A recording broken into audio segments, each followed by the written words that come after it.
कथा आती है अपने छोटे भाई को कुछ यक्षों ने पकड़ लिया था, तब श्री ध्रुव जी महाराज युद्ध करने चले गए।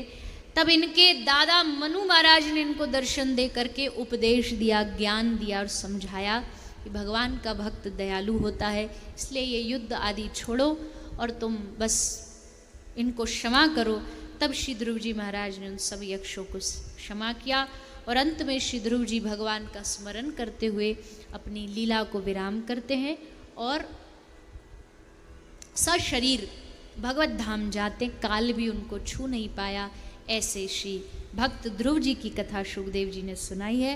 ध्रुव जी के वंश में और राजा हुए, इनकी वंशावली आगे बढ़ी। इसी वंश में महाराज प्रियव्रत हुए।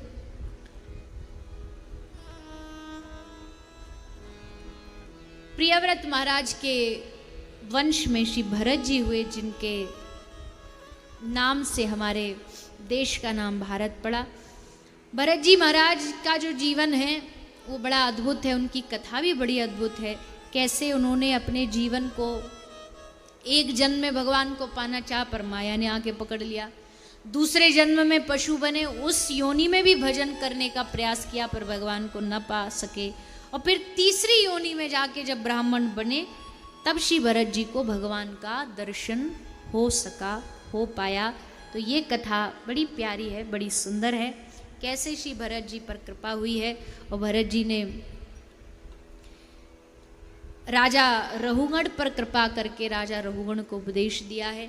ये कथा श्री शुकदेव जी महाराज राजा परीक्षित को श्रवण कराते हैं। आप हम सब उसका श्रवण पान करेंगे। उससे पूर्व आइए थोड़ा अंतिम सूचना, अंतिम स्वागत सत्कार सभी अतिथियों का वो श्रवण करेंगे और उसके बाद पुनः हम सभी कथा के विराम की ओर प्रवेश करेंगे। एकदम शांति अनुशासन से सभी बैठ करके अंतिम सूचना श्रवण करें और फिर पुनः कथा में प्रवेश। जय जय श्री राधे। एक बार दोनों हाथ अपने ऊपर करके बोलो बांके बिहारी लाल की जय, श्रीमद् भागवत महापुराण की जय हो। व्यास मंच को नमन करते हुए आए हुए समस्त हरिभक्तों का वर्ल्ड संकीर्तन टू ट्रस्ट परिवार गौ सेवा धाम हॉस्पिटल की ओर से हम सभी का स्वागत वंदन अभिनंदन करते हैं। बड़ा ही दिव्य ज्ञान यहाँ पर बरस रहा है और पूज्य देवी जी के मुखाग्रविंद से यह धारा निरंतर बह रही है, भागवत कथा हरिनाम संकीर्तन, और पूज्य देवी जी द्वारा यह अनमोल ज्ञान सबको दिया जा रहा है। इसका जरूर मनन करें, चिंतन करें। और कहते भी हैं कि सुमिरन करो तो मन संवर जाता है और सेवा करो तो तन संवर जाता है। और बड़ी ही अद्भुत दिव्य है यह श्रीमद् भागवत महापुराण कथा। जीवन में उतारो तो जीवन संवर जाता है। जोरदार तालियों द्वारा पूज्य देवी जी को हम नमन करते हैं, वंदन करते हैं, प्रणाम करते हैं। और यह कथा समर्पित है गौ सेवा धाम हॉस्पिटल उन बीमार लाचार गौवंशों के लिए। तो आज भी कुछ भामाशाहों ने यहाँ पर अपनी कमाई में से कुछ आहुति उस सेवा यज्ञ में दी है। तो मैं उनके नामों का वाचन कर रहा हूँ। आप श्री अतिशीघ्र पधारेंगे। परम सम्मान्य श्री सुनील जी झा, जो कि रायपुर की ही पावन धरा से आप श्री की ओर से गौ माता के लिए, गौ सेवा के लिए दवाई हेतु 5100 का सहयोग आ रहा है। जोरदार तालियों द्वारा उनका स्वागत है, वंदन है। आप श्री व्यास मंच पर पधारें और आशीर्वाद प्राप्त करें। आदरणीय श्री सुनील झा रायपुर। परम सम्मान्य श्री वीरेंद्र यादव जी, जो कि रायपुर की ही धरा से आपकी ओर से भी गौ सेवा धाम में 5100 की सहयोग राशि आ रही। जोरदार तालियों द्वारा उनका भी स्वागत वंदन है। आप श्री पधारे श्री वीरेंद्र यादव जी। साथ ही जो कि भोजपुरी समाज के जिला अध्यक्ष हैं, आप श्री पधारे। और भोजपुरी समाज के ही राज पुरोहित जी हैं रंजीतानंद जी, आप श्री ने भी दवाई है तो यहाँ पर सहयोग किया। जोरदार तालियों द्वारा उनका भी स्वागत वंदन है। आप श्री भी पधारें और पूज्य व्यास जी से आशीर्वाद लेंगे।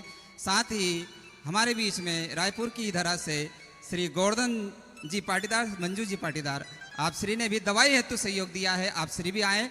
जोरदार तालियों द्वारा उनका भी स्वागत वंदन है।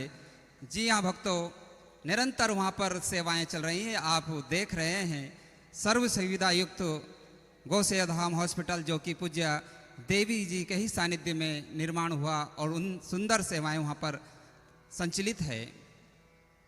और गौ सेवा धाम में गौ माता ही नहीं, अन्य जीवों की भी सेवा निरंतर चल रही है। सर्व सुविधा युक्त एम्बुलेंस के द्वारा तुरंत ही जैसे ही सूचना मिलती है, उन घायल बीमार लाचार गौवंशों को लाया जाता है, उनका ऑपरेशन किया जाता है।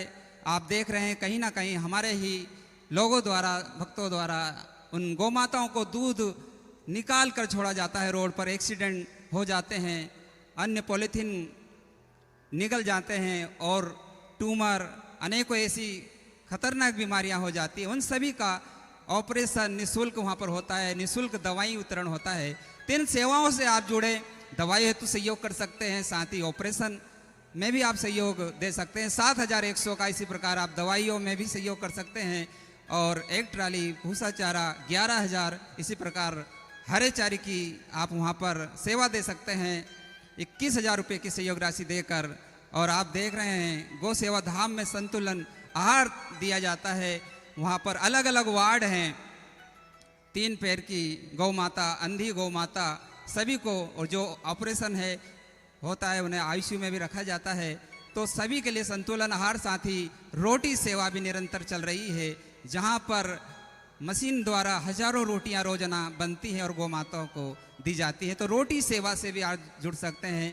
रोटी सेवा 31,000 रुपये की सेवा आप समर्पित कर कर उस सेवा का लाभ ले सकते हैं। तो इन सेवाएं निरंतर चल रही। आप गौ सेवा धाम का जो कार्यालय गेट के पास लगा है, वहाँ पर अपनी राशि लिखा सकते हैं और इस सेवा से जुड़ सकते हैं। साथ ही YouTube चैनल के माध्यम से जो भक्त जुड़ रहे हैं, उनका भी हम स्वागत, वंदन, अभिनंदन करते हैं। आप भी अपनी राशि YouTube चैनल के माध्यम से पहुंचा सकते हैं। साथ ही जो भक्त यहाँ विराजमान है, आप इस चैनल को भी सब्सक्राइब से करेंगे, लाइक करेंगे, शेयर करें, ताकि यह एक परिवार है जिसमें लाखों भक्त हमारे देवी जी के साथ जुड़े हैं इस परिवार में। तो आप भी इसमें सम्मिलित होएं। उनके रोजाना विचार, नए नए विचार, नए भजन और आने वाली लाइव कथाएं, स्टेटस सभी आपको मिलता रहेगा। आइए कुछ अतिथियों का यहाँ पर स्वागत होगा।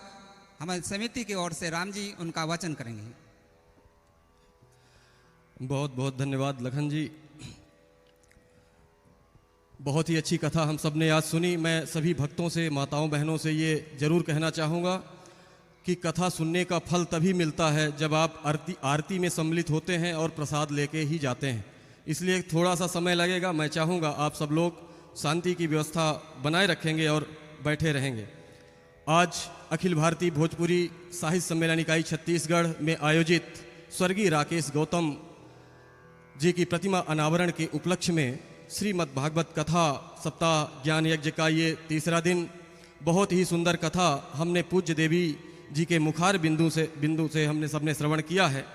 मृगसा भटक रहे थे हो कामना ग्रसित हम, मृगसा भटक रहे थे हो कामना ग्रसित हम, हे आप हो आप्त काम देवी हो काम धेनु ही तुम, रस भक्ति का पिलाकर निष्काम भाव कर दी, व्यासपीठ से आपने ऐसी कथा सुना दी, व्यासपीठ से आपने ऐसी कथा सुना दी।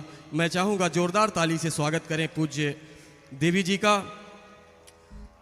जैसा कि हमारे भाई लखन जी ने, मैं भाई लखन जी इसलिए बोलता हूँ क्योंकि मेरा नाम राम जी है, तो भाई लखन जी ने अनवरत गौ सेवा के बारे में आप सबको सूचना देते आए हैं। जिस तरह से दान आप सबके माध्यम से अभी तक आए हैं, निश्चित रूप से बहुत ही महत्वपूर्ण दान है। लेकिन मैं जरूर इस बात पे प्रकाश डालना चाहूँगा, पूज्य व्यासपीठ में पधारी देवी जी का स्नेह आशीर्वाद भी मैं चाहूँगा कि ये जो कार्य हो रहा है, अभी अभी मुझे जानकारी मिली कि मल्टी स्टोरी बिल्डिंग बनेगी, ऑपरेशन थिएटर, प्लास्टिक सर्जरी, बहुत सारी ऐसी व्यवस्थाएं जिससे गौ माता को किसी प्रकार की तकलीफ न हो। जीव जंतु, जिस प्रकार के असहाय जीव जंतु पशु पक्षी वहाँ पहुँचते हैं, सबकी सेवा होती है वहाँ पे। लेकिन क्या आप हम सब ने कभी कल्पना किया है कि गौ माता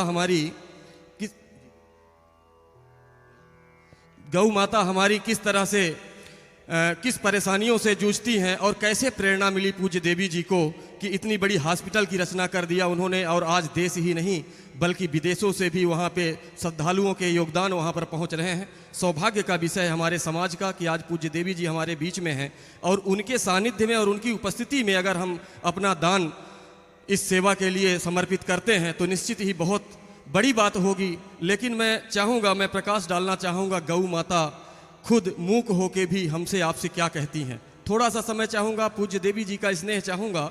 गौ माता कहती हैं कि अय हिंद देश के लोगों मेरी, अय हिंद देश के लोगों मेरी, सुन लो करुण पुकार, करो दया, करो दया, धर्म फिरमाया, क्यों दुनिया हुई बिरानी, जब सबको दूध पिलाया मैं गौ माता कहलाई, जब सबको दूध पिलाया मैं गौ माता कहलाई, क्या है अपराध हमारा जो काटे आज कसाई।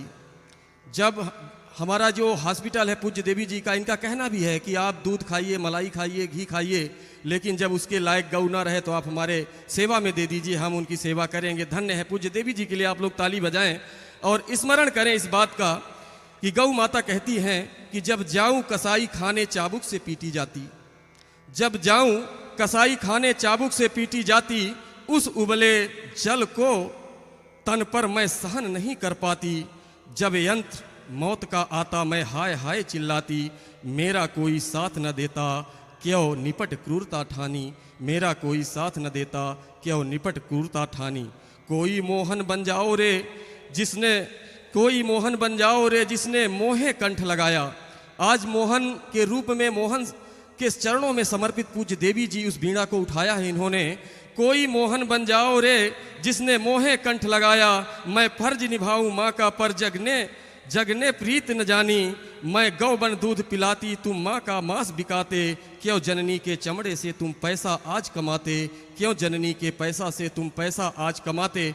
इतनी अद्भुत कल्पना पूज्य देवी जी की, इतनी बड़ी हॉस्पिटल, इतनी बड़ी कल्पना। और अगर अखिल भारतीय भोजपुरी साहित्य सम्मेलन इकाई छत्तीसगढ़ जाना जाता है शहर में धन के नाम पे, धर्म के नाम पे, दान के नाम पे, और आज जरूरत है इस बात की कि इस गौ सेवा में आप सब जुड़ें, निश्चित रूप से बहुत ही पुण्य के भागीदार आप बनेंगे।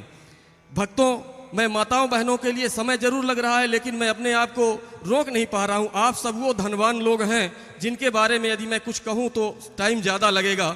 बस इन पंक्तियों के साथ आप लोग अपने लिए ताली बजाएंगे कि जिस दिल में प्रभु की याद नहीं शमशान उसे हम कहते हैं, जिस दिल में प्रभु की याद नहीं शमशान उसे हम कहते हैं, भूला है जो मालिक को हैवान उसे हम कहते हैं।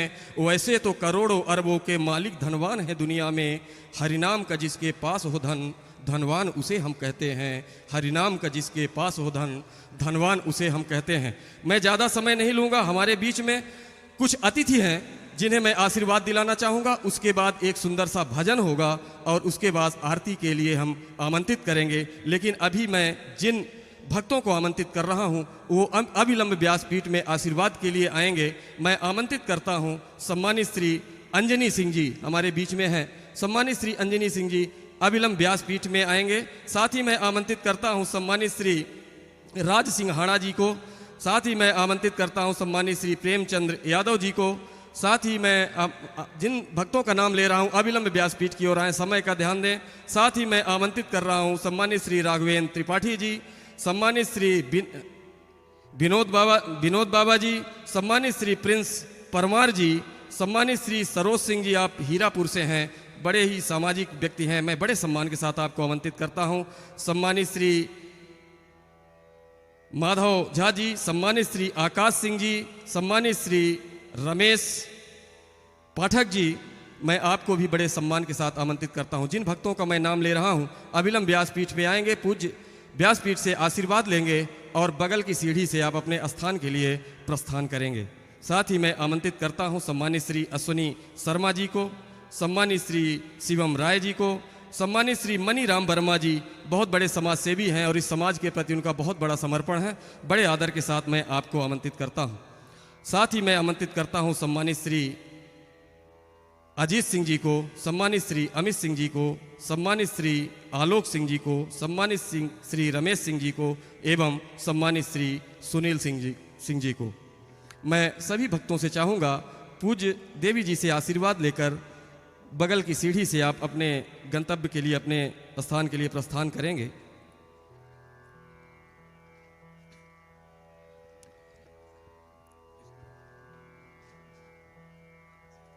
आइए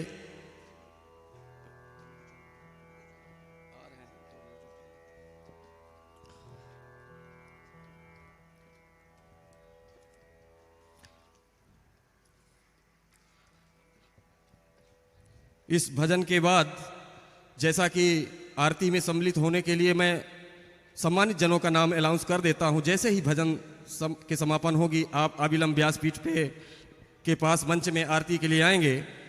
सम्मानित श्री एमएन पांडे जी, प्रमुख यजमान, अध्यक्ष अखिल भारतीय भोजपुरी साहित्य सम्मेलन इकाई छत्तीसगढ़। सम्मानित श्री अशोक शुक्ला जी, सह यजमान श्री उमेश तिवारी जी, सह यजमान, एवं श्री रामंजय सिंह जी, सह यजमान। इसके अलावा मैं आमंत्रित करूंगा आरती में सम्मिलित होने के लिए हमारे समाज के छत्तीसगढ़ प्रभारी सम्मानित श्री रविंद्र सिंह जी, आप आरती में सम्मिलित होंगे। सम्मानित श्री बीरेंद्र सिंह तोमर जी, करणी सेना के प्रदेश अध्यक्ष, और भी हमारे बहुत सारे अतिथि हैं जिनको मैं आरती के लिए आमंत्रित करूंगा, नाम लूंगा। आइए सीधा चलते हैं एक भजन की ओर। जय श्री राधे, जय श्री कृष्ण। श्री राधे। आइए आज की कथा को विराम करने से पूर्व सभी थोड़ी देर हरि नाम संकीर्तन करेंगे। कल कथा का चतुर्थ दिवस है और कल हमारे ठाकुर जी का प्रागट्य उत्सव है, तो सभी बड़े उत्साह के साथ पधारेंगे।